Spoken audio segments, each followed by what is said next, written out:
ቀዳማይ ሚኒስትር አብይ አሕመድ ድሕሪ ዶክተር ደብረጽዮን ስልጣን ተቆጻጺሮም ምባሉ ምስ ትግራይ ንዝዛመድ ጉዳያት ዝምልከት መብርሂ ሂቦም ሰራዊት ሱዳን ናብ ተቃደብ ኢትዮጵያ ስትራቴጂካዊ ከባቢ ዳግማይ ተቆጻጺሩ ኣሎ። ፌደራል ፖሊስ ኢትዮጵያ ልዕሊ 405 ሚልዮን ብር ዝግመት ኮንትሮባንድን 10 ጥርጡራትን ኣብ ቀይዲ እትዮም። ሰላም ጥዕና ሃበልና ቤተሰብ ኩሉ ሚድያ ንሰዓት ዝሓዝናዮም ሓበሬታታት ብቐንዲ ነጥብታት ፈሊምናዮም ንሰናይ ምክትታልኩም ብኽብሪ ብምዕዳም ናብ ዝርዝሮም መቢልና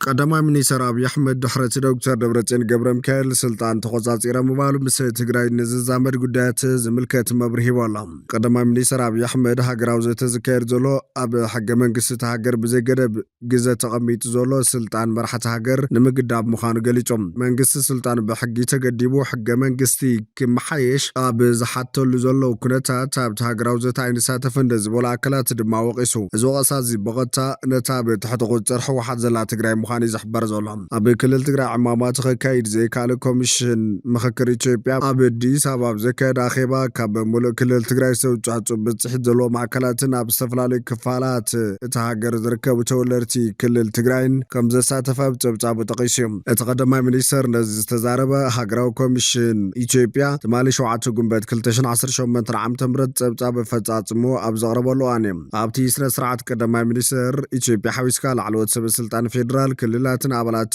ቆምቲ ኮሚቴታት ቤት ምኽሪ ተወከልቲ ህዝብን ከም ዝተረኸቡ ተገሊጹ። ኣብቲ መደረ ዘስምዐ ቀዳማይ ሚኒስትር አብይ አሕመድ መንግስቱ ነቲ ኮሚሽን ዝገብሮ ደገፍ ከም ዝቕፅል በዘጋጣሚ ዝደጊሙ ኣረጋጊጹሎ እቲ ሕዚ ዘሎ መንግስቲ ስልጣኑ ከይብቅዓ እቲ ኮሚሽን እማምታቱ እንተቕሪቡ ብዝተኻለ መጠን ኣብ ባይታ ንምውራድ ከምኡውን ነቶም እማመታት ተጠቒምካ ንምምሓሽ ድሉው ምዃኑ ረድዮም። ኣብ ሃገራዊ ቴሌቭዥን ዝቐረበ ናይ 3 ደቂቕ ዝኸውን ናይ ቪድዮ መደረ ቀዳማይ ሚኒስትር አብይ አሕመድ ከም ዘርዮ ኣብይ ብኣፈጻጽሚ ዓየቱ ኮሚሽን ከም ዝተሓበነ ገሊጹ እዩ። ደቅና ብማህደር ታሪክ ዕዮኹም ታሪክኩም እናገምገሙ ክርእይዎ ከለው ብዙሕ ትምህርቲ ከም ዝረኽብሉ ብዙሕ ዘጠራጥር ኣይኮነን ኢሉ። ኣብይ ኣብ ብዙሓት ሃገራት ኣፍሪካ ከምዚ ዓይነት ስራሕ ዝተፈጸመሉ ገባብ ብከምዚ መራሕቲ እቲ ኮሚሽን ዘካየድዎ መንገዲ ከም ዝኾነ ሓቢሮም። ቀዳማይ ሚኒስትር አብይ አሕመድ ናይ መብዛሕትአን ሃገራት ኣፍሪካ ሕገ መንግስታዊ ምምሕያሽ ዝተገበረሉ ምክንያት ስልጣን መራሕቲ ንምንዋሕ ክብል ተዛሪቦም። ሕገ መንግስቲ ኢትዮጵያ ዝቕየር ግና ካብ ዝተጻራረበ ዝኾነ ኩነታት ኣብ ጽንሖት ስልጣን መራሕቲ እቲ ሃገር ገደብ ንምግባር ምዃኑ ረድዮም። ኣብ ሕገ መንግስቲ ኢትዮጵያ ናይ ቀዳማይ ሚኒስትር ውድብ ክሳብ ዝሰዓረን ንሱ ክመርሖ ክሳብ ዝኽኣለን ገደብ ግዜ የብሉ ንሕዚ ንዝራረበሉ ዘለና ግና ንሱ ሓደገኛ እዩ ገደብ ግዜ ንግበረሉ ኢና ንብል ዘለና ክብል መርገፂ መንግስቱ ገሊጹ። ኣብ ዝሓለፈ ግዜ ሕገ መንግስቲ ፀደቐ ሒደት ሚእትታት ተኣኪቦም እዮም ዝበለ ኣብይ ኣብ ካልእ ሃገር እውን ከምዚ ዓይነት ዘተርኢና ኣይንፈልጥን ክብል ተሰሚዖም። መንግስቲ ከምዚ ዓይነት ተበግሶም ውሳዱ ኣብቲ ሃገራዊ ዘተ ኣይዘራረብን ዝበሉ ሰባት ገዛ ርእሶም ንኽሓቱ ዘገድድ ዝብል እምነት ከም ዘሎ ተዛሪቦም። ቀዳማይ ሚኒስትር አብይ አሕመድ ዝመርሖ መንግስቲ ፈትዩ ፈቂዱ ህዝቢ ተማይጡ ስልጣነይ ብሕጊ ተገዲቡ ሕቶታት ህዝቢ ኣብ ሕገ መንግስቲ ተጠቃሊሎም ንኽመሓየሽ ፍቃድ ኣለኒ ይብል ከም ዘሎ ልዒሎም። መንግስቲ እዚ ክብል ከሎ እዚ ንክኸውን ዝቃለሱ ሰባት ከመኢሎም ኣይንዘራረብን ይብሉ እንተዘይተዘራሪቦም ስለምንታይ ፖለቲካ ይደልዩ ፖለቲካ ብቐንዱ ዘተ ክብል ወቂሶም። ናይ ፖለቲካ ንህርፋን ስልጣንን ዘለዎም ሰባት ነዚ ንምምሕያሽ ዕድል ዝህብ ዘተ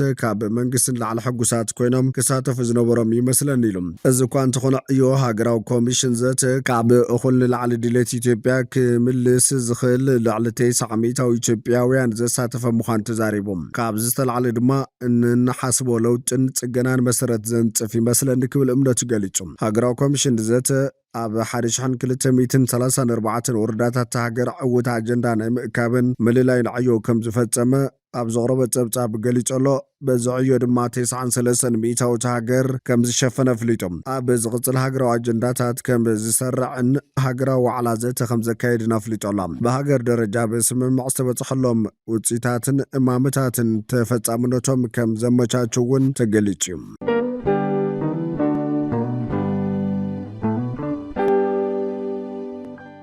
ፌደራል ፖሊስ ኢትዮጵያ ልዕሊ 405 ሚልዮን ብር ዝግመት ኮንትሮባንድን 10 ጥርጡራት ናብ ቀይዲ ኣትዮም ኣብ ዝተፈላለዩ ከባቢታት ኢትዮጵያ ብዝተዋደደ ስርሒት ልዕሊ 405 ሚልዮን ብር ዝግመት ኮንትሮባንድን 10 ጥርጡራት ናብ ትሕቲ ቀይዲ ከም ዝኣተው ኮሚሽን ጉምሩክ ኢትዮጵያ ኣፍሊጦም ካብ 29 ሚያዝያ ክሳብ 5 ጉንበት 2018 ዓ.ም ኣብ ዝተኻየደ ናይ ምክትታልን ምቁፅፃርን ስርሒታት 353.6 ሚልዮን ብር ዝግመቱ ናይ ኣታዊ ኮንትሮባንድ ከምኡ ድማ 51.8 ሚልዮን ብር ዝግመቱ ናይ ወፃኢ ኮንትሮባንድ ተታሒዞሎም ፌደራል ፖሊስ ኢትዮጵያ ኮሚሽን ጉምሩክ ኢትዮጵያን ካልኦት ኣካላት ጸጥታን ብሓባር ካብ ህዝቢ ብዝተረኸበ ሓበሬታ መሰረት ነቲ ንብረት ከም ዝሓዙ እቲ ኮሚሽን ኣፍሊጦም እዚ ጽዑቕ ስርሒት ኣብ ጅጅጋ ኣዋሽ ሞያሌን ካልኦት ጨናፍር ቁፅፅር ጉምሩክን ዝተኻየደ እዩ ካብቶም ዝተታሓዙ ኣቑሑት ሓደሽትን ኣብ ጥቕሚ ዝውዕሉን ክዳውንቲ ኤሌክትሮኒክስ ፍርያት ሕርሻ መለዋወጢ ኣቑሑት ተሽከርከርቲ መመላኽዒ ጫት መድሓኒት ማዕድናት ነዳዲ ጥሪትን ካልኦት ዝተፈላለዩ ናይ ወፃኢ ባጤራን ከም ዝርከብዎ ተሓቢሩ እዩ እቶም ኮንትሮባንድ ኣቑሑት ብሓይልታት ጸጥታን ኬላታት ኮሚሽን ጉምሩክን ብዝተዋደደ ጻዕሪ ብፍተሻ ዘመተን ወፍርን ዝተታሓዝዮም ኣብቲ ዘይሕጋዊ ምንቅስቓስ ተሳቲፎም ተባሂሎም ዝተጠርጠሩ 10 ውልቀ ሰባትን ነቶም ኣቑሑት ዘጓዓዙ ዝነበሩ 7 መኻይንን ኣብ ትሕቲ ቀይዲ ከም ዝኣተውን ኣብ ዝሕዚ እዋን ምርመራ ይግበረሎም ከም ዘሎን ይንገረሎም ኣገባባት ዘይሕጋዊ ምስግጋርን ዘይሕጋዊ ንግድን ብቐጻሊ ይቕየር ከም ዘሎ ዝገለጸ ኮሚሽን ጉምሩክ ህዝቢ ነቲ ንጥፈት ንምግታን ኣብ ቁጠባን ጸጥታን ሃገር ዘስዕቦ ብዙሕ ሸነኻዊ ጉድኣት ንምክልኻልን ሓይልታት ጸጥታ ዝወሃብ ኩለ መዳዊ ደገፍን ክትትልን ኣጠናኺሩ ክቐጽል ፀዊዑ ኣሎ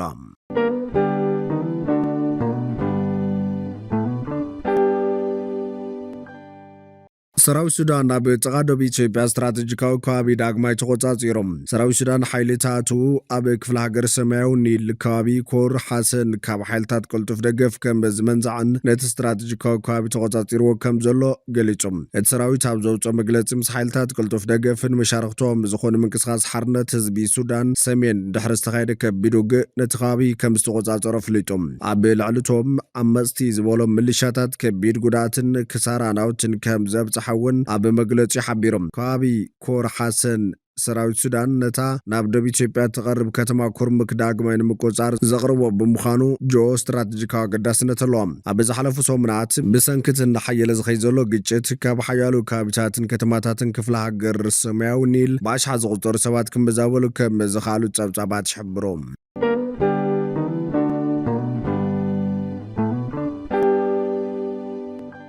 ፕሬዚዳንት ኣሜሪካ ትራምፕ ታይዋን ካብ ቻይና ተፈልያ ናጽነታ ከይትእውጅ ኣጠንቂቖም ትራምፕ ኣብ ቻይና ንኽልተ መዓልታት ናይ ስራሕ ምብጻሕ ብምክያድ ምስ ፕሬዚዳንት ቻይና ሺ ጂንፒንግ ተራኺቡ እናተመለሰ እንከሎ ምስ ፎከስ ኒውስ ብዓርቢ ኣብ ዝገበሮ ቃለ መሕተት ናጽነታ ክትረክብ ኣይኮንኩን ዝደሊ ዘለኹ ኢሎም ፕሬዚዳንት ታይዋን ላይቺንግ ኣቐድማ ኣቢሉ ታይዋን ንገዛ ርእሳ ከም ላዕላዊት ሃገር ስለተሓስባ ብወግዒ ናጽነት ምእዋጅ ከም ዘየድልያ ገሊጹ ነይሩ ኣሜሪካ ንነዊሕ እዋን ንታይዋን ክትድግፋን ክሳብ ነብሳ መከላኸሊ ክኾና ዝኽእል ወተሃደራዊ ኣጽዋር እውን ክተቕርበላን ጸኒሓ ሓዚ ግን ኣሜሪካ ምስ ቻይና ዲፕሎማስያዊ ርክባት ስለዝጀመረት ኩሉ ርክባት ኣሜሪካን ታይዋንን ብዜሮ ተራቢሖሎም ትራምፕ ኣቐዲሙ ብዛዕባ እታ በዓላት መሓደር ቻይና ኣካል ገዛእተ እያ ትብላን ደስየት ታይዋን ብኽልቲኡ ኣካል ቻይና ክትከውን ይኹን ናጽነታ ክትእውጅ መንገዲ ቃል ከም ዝኣቶ ገሊጹ ነይሩ ኣሜሪካ ምስ ቻይና ርክባታ ምድልዳላ ኸኣ ታይዋን ናጻ ሃገር ክትከውን ከም ዘይትደሊ ዘርኢ ቻይና ምስ ኣሜሪካ ርክባት ንኽትገብር ኣሜሪካ ብሓንቲ ቻይና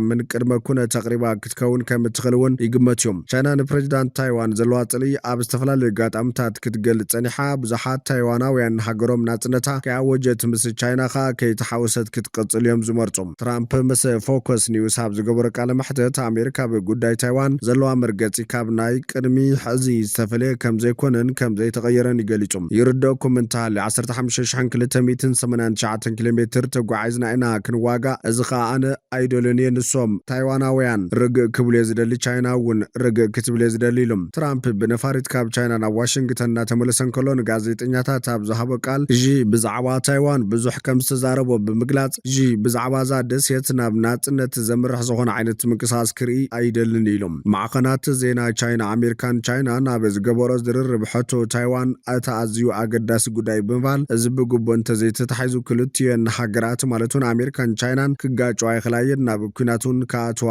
ይኽላይን ኢለን ንትራምፕ ኣሜሪካ ቻይናን ብጉዳይ ታይዋን ናብ ኩናት ከኣትዋሉ ተኸለሉ እንተልዩ ኣብ ዝተሓተተሉ ኣይፋል ኣይመስለንን ከም ዝመስለኒ ኩሉ ነገር ጽቡቕ ክኸውን እዩ ሺ ጂፒንግ ኩናት ክርኢ ኣይደልን ኢሎም ኣብ ዝሓለፈ ዓመታት ቻይና ኣብ ከባቢታት ታይዋን ተደጋጋሚ ወታደራዊ መናውራታት ኣካየዳ ያዝኻ ኣብቲ ዞባ ውጥረት ብምስዓብን መርገፂ ዋሽንግተን ከም ዝተፈታተነ እዩ ዝግለጽ ኣብ ዝሓለፈ ዓመት ምምሕዳር ትራምፕ ንታይዋን ዋጋ 11 ቢልዮን ዶላር ወታደራዊ ኣጽዋር ክሸጠላ ምስማዕምዕ ዝከር እዩ ገለ ካብቲ ንታይዋን ክሸጠላ ዝተስማዕምዖ ከዓ ምዕቡላት ሮኬታትን ዝተፈላለዩ ዓይነታት ሚሳይልን ይርከቦ ቻይና ከዓ ኣብ ግዚኡ ነዚ ብትሪ ኮኒና እያ ትራምፕ ብዛዕባ እዚ ኣብዚ ናይ ሕዚ ይርክቦም ምስ ቻይና ብዓሚቕ ከም ዝተዘራረቡ ብምሕባር እቲ ወታደራዊ ኣጽዋር ንታይዋን ክሸጡላ ኣለዎም ድዩ ብሕዚ ክውስን ምዃኑ ገሊፆም ሕዚ ምስ ሓደ ሰብ ክዘራረበለኒ እቲ ሰብ ትፈልጥዎ ኢኹም ንታይዋን ዝመርሓ ዘሎ ኢሎም ኣሜሪካ ምስ ታይዋን ወግዓዊ ዝኾነ ርክብ የብላን ክሳብ ሕዚ ትርክበን ዘይወግዓዊ እዩ ፕሬዚዳንታት ኣሜሪካን መራሕቲ ታይዋን ብቐጥታ ዘራሪቦም ይፈልጡን እዮም እቲ ምኽንያት ከዓ ምስቲ ቻይና ትገንጻሊ ኢላ ትገልጾ ፕሬዚዳንት ታይዋን ላ ችንግተ ምዝርራብ ንቻይና ከቕሕራ ይኽእል ካብ ዝብል ስጋኣት እዩ